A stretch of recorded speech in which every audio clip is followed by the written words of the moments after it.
എല്ലാ കൂട്ടുകാർക്കും ഇന്നത്തെ എൻ്റെ പുതിയ വീഡിയോയിലേക്ക് സ്വാഗതം.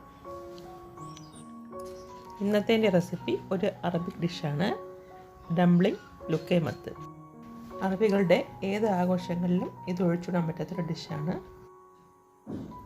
അതിനായി ഒരു ടേബിൾ സ്പൂൺ ഈസ്റ്റ് എടുക്കുന്ന അളവിൽ തന്നെയാണ് ഷുഗർ എടുക്കാനുള്ള. ഒരു ടേബിൾ സ്പൂൺ ഷുഗർ രണ്ടും കൂടി കുറച്ച് ചൂടുവെള്ളം ഒഴിച്ച് മിക്സ് ചെയ്യുക. നന്നായി മിക്സ് ചെയ്തെടുക്കുക.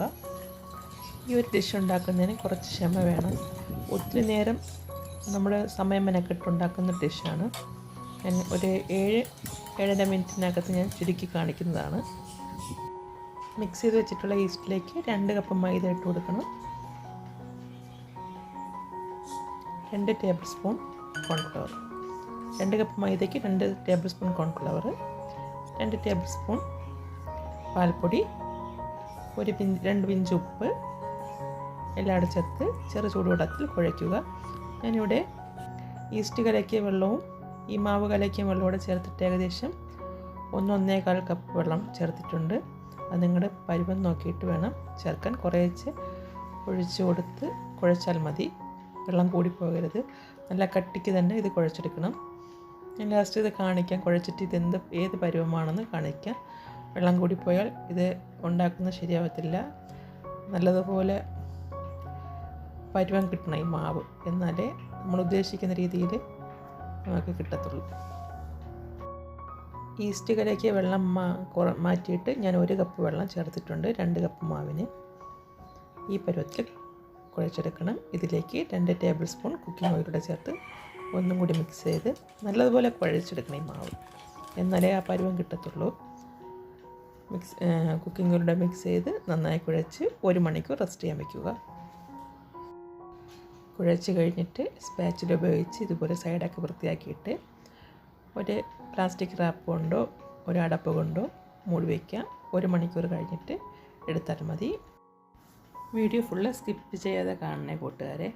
ഇത് ഒത്തിരി കഷ്ടപ്പെട്ടുണ്ടാക്കിയൊരു ഫുഡാണ്, നല്ലൊരു ഡിഷാണ്, നിങ്ങൾക്ക് പരിചയപ്പെടുത്താമെന്ന് വിചാരിച്ചു. ഇതിനു വേണ്ടി ഒരു സിറപ്പ് റെഡിയാക്കാനുണ്ട്, അത് നമുക്ക് റെഡിയാക്കാം. അതിനായി 1 കപ്പ് പഞ്ചസാര, 2 കപ്പ് മൈദയ്ക്ക് 1 കപ്പ് പഞ്ചസാര, 1 കപ്പ് വെള്ളം. ഏത് കപ്പിലാണ് പഞ്ചസാര എടുക്കുന്നത് ആ കപ്പിൽ തന്നെ വെള്ളം എടുത്ത് മിക്സ് ചെയ്ത് അടുപ്പിൽ വെച്ച് തിളപ്പിക്കുക. ഒരു 5 മുതൽ 6-7 മിനിറ്റ് വരെ തിളപ്പിക്കണം. നല്ലതുപോലെ തിളച്ചതിന് ശേഷം അതിലേക്ക് 1 ടീസ്പൂൺ നാരങ്ങ നീരൂടെ ഒഴിച്ചു കൊടുക്കുക. കുറച്ച് കഴിഞ്ഞിട്ട് 1 ടീസ്പൂൺ വാനില എസൻസ് കൂടെ ചേർത്ത് തിളപ്പിക്കാം. ഈ ഒരു പരുവമാകുമ്പോൾ തീ ഓഫാക്കാം.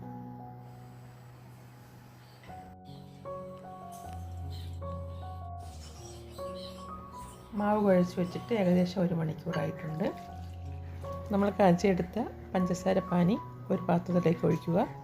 അതിലേക്ക് 1/4 കപ്പ് തേൻ കൂടി ചേർത്ത് നന്നായി മിക്സ് ചെയ്ത് ഒരു സൈഡിലേക്ക് മാറ്റി വയ്ക്കുക.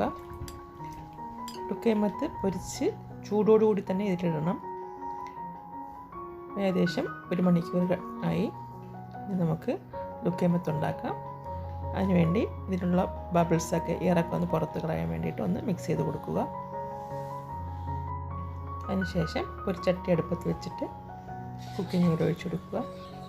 നല്ലതുപോലെ ചൂടായതിന് ശേഷം നമ്മുടെ കൈ ഈ ഒരു വെള്ളത്തിൽ നനച്ചിട്ട് വേണം മാവ് ഇതിലേക്ക് ഇട്ട് കൊടുക്കാൻ. ഞാൻ കണ്ടിട്ടുണ്ട് പൈപ്പിംഗ് ബാഗിൽ കുപ്പിയിൽ ഹോളിട്ടൊക്കെ മാവ് ഇതുപോലെ ഇത് സിസർ വെച്ച് കട്ട് ചെയ്തിട്ട് കൊടുക്കുന്നത് കണ്ടിട്ടുണ്ട്. അതിൻ്റെ ആവശ്യമൊന്നുമില്ല.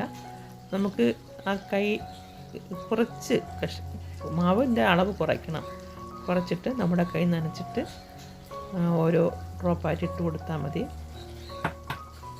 ചെറുതായിട്ട് ചെറിയ അളവിലെ മാവ് എടുക്കാവൂ. എടുത്തിട്ട് നമ്മുടെ കൈ കൂടെ നനച്ചുകൊണ്ട് എണ്ണയിലേക്ക് ഡ്രോപ്പ് ചെയ്താൽ മതി. ചെറിയ അളവാണെങ്കിൽ പോലും വലുതായി വരും. അതുകൊണ്ടാണ് ചെറുതാക്കി എടുക്കുന്നത് പറഞ്ഞത്. ഇത് ക്ഷമയുള്ള ജോലിയാണ്, അതാണ് ഞാൻ പറഞ്ഞത്. ഒത്തിരി ക്ഷമ കൊണ്ട് ചെയ്യുന്ന ജോലിയാണ്. ഇതിപ്പോൾ ഞാൻ എടുത്ത മാവ് കൂടുതലാണ്. 2 കപ്പ് മാവൊക്കെ ഒത്തിരി ഉണ്ടാക്കാൻ പറ്റും. നിങ്ങൾ ഉണ്ടാക്കുമ്പോൾ എന്തായാലും കുറച്ച് മാവ് എടുത്തിട്ടേ ഉണ്ടാക്കാവൂ. ആദ്യം ഒന്ന് ചെയ്ത് നോക്കിയിട്ട് സക്സസ് ആവണമെങ്കിൽ വീണ്ടും ചെയ്യാവൂ. പക്ഷേ ഇത് നല്ല ടേസ്റ്റുള്ളൊരു ഫുഡാണ്. നിങ്ങളെല്ലാവരും ഒന്ന് ഒരു ദിവസമെങ്കിലും ഒന്ന് ട്രൈ ചെയ്ത് നോക്കണം.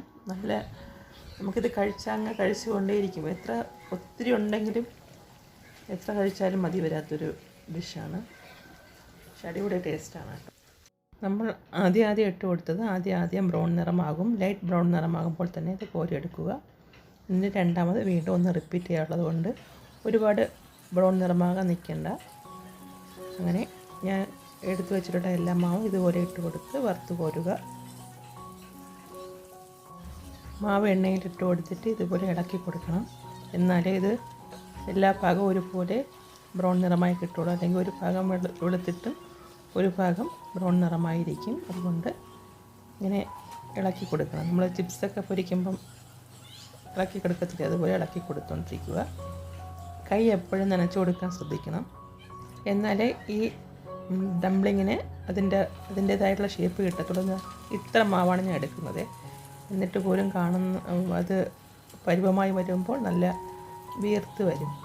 ഇത് ഈസ്റ്റ് ചേർത്തുകൊണ്ടായിരിക്കാം. ഇത് ഒരു കാരക്കയുടെ വലുപ്പത്തിലൊക്കെയാണ് പറയുന്നത്.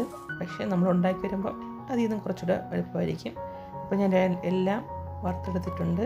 ഒന്നും കൂടി ഈ എണ്ണയിൽ തന്നെ ഇട്ട് കൊടുത്ത് നല്ല ഗോൾഡ് ബ്രൗൺ ആവുന്നത് വരെ അങ്ങോട്ടും ഇങ്ങോട്ടും ഇളക്കി കൊടുത്ത് കോരുക. കോരിയ ഉടനെ തന്നെ നേരത്തെ കാച്ചി വെച്ചിട്ടുള്ള ഷുഗർ സിറപ്പിൽ ഇട്ട് കൊടുക്കുക. ഈ ഒരു പരുവമാകുമ്പോൾ ഇങ്ങനെ ഫുൾ ഗോൾഡ് കളറാവണം. ആ ഒരു പരുവമാകുമ്പോൾ കോരിയെടുക്കുക. ഈ ഒരു ഡിഷ് നല്ല ക്രിസ്പായിട്ടുള്ളൊരു ഡിഷാണ്. തണുക്കുമ്പോൾ ക്രിസ്പ് പോവും, എന്നാലും ആ ചൂടോടുകൂടി കഴിക്കുമ്പോൾ നല്ല ഒരു വെറൈറ്റി ടേസ്റ്റുള്ള ഡിഷാണ്. എല്ലാവരും ഒന്ന് ട്രൈ ചെയ്ത് നോക്കണം. ജീവിതത്തിൽ ഒരു പ്രാവശ്യമെങ്കിലും ഇത് കഴിച്ച് നോക്കണമെന്നാണ് എൻ്റെ ഒരു അഭിപ്രായം. ഇന്നത്തെ എൻ്റെ റെസിപ്പി നിങ്ങൾക്ക് ഇഷ്ടപ്പെടുകയാണെങ്കിൽ മറക്കാതെ ഒന്ന് ലൈക്ക് അടിച്ച് സപ്പോർട്ട് ചെയ്യണേ. അങ്ങനെ വറുത്ത് കോരിയ എല്ലാ ലുക്കൈമത്തും ചൂടോടുകൂടി തന്നെ പഞ്ചസാര സിറപ്പിലേക്ക് ഇട്ട് കൊടുത്ത് നല്ലതുപോലെ മിക്സ് ചെയ്തെടുക്കുക. നിങ്ങളുടെ അഭിപ്രായങ്ങളും നിർദ്ദേശങ്ങളും എനിക്ക് കമൻറ്റായി അറിയിക്കുക. അതിനുശേഷം ഗാർണിഷ് ചെയ്യാൻ വേണ്ടിയിട്ട് ഡെസിക്കേറ്റ് കോക്കനട്ട് ഉപയോഗിക്കാം, അല്ലെങ്കിൽ വെളുത്ത എള്ളും ഉപയോഗിക്കാം. ഞാനിവിടെ കോക്കനട്ടാണ് ഉപയോഗിക്കുന്നത്. ഞാൻ അപ്ലോഡ് ചെയ്ത ഇന്നത്തെ റെസിപ്പി എല്ലാ കൂട്ടുകാർക്കും ഇഷ്ടമായി എന്ന് വിചാരിക്കുന്നു. ഇതിൽ നല്ലൊരു റെസിപ്പിയുമായി അടുത്ത ദിവസം കണ്ടുമുട്ടാമെന്ന പ്രതീക്ഷയിൽ ബൈ.